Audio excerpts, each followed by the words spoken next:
Hello friend, नमस्ते, प्रणाम। तो स्वागत है आप सभी का हमारे चैनल पर। तो फ्रेंड, नवरात्र लग गया है, तो उसी के उपलक्ष्य में माता रानी का एक देवी गीत सुनाने जा रही हूँ। आप सभी को सुनना, जैसा भी लगे कमेंट में ज़रूर बताना।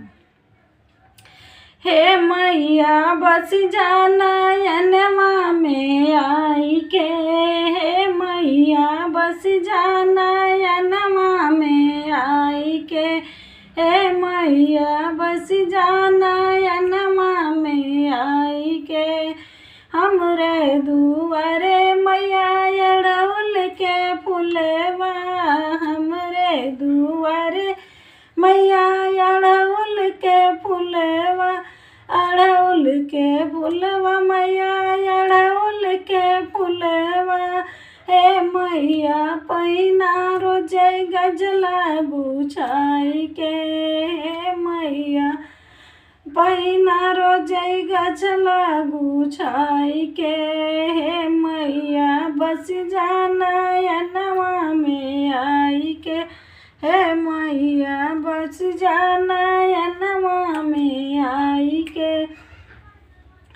हमरे दुआरे मैया निमिया के पेड़वा, हमरे दुआरे मैया निमिया के पेड़वा, निमिया के पेड़वा मैया निमिया के पेड़वा।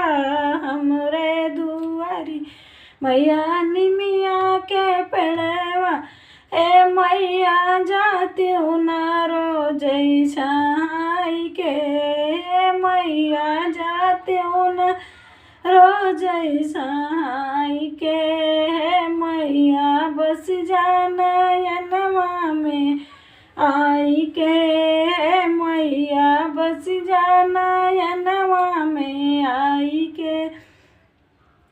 हमरे आंगनवा में कैलऊ भोजनवा, हमरे आंगनवा में कई के भोजनवा, कई के भोजनवा मैया कई के भोजनवा, कई के भोजन मैया कई के भोजनवा।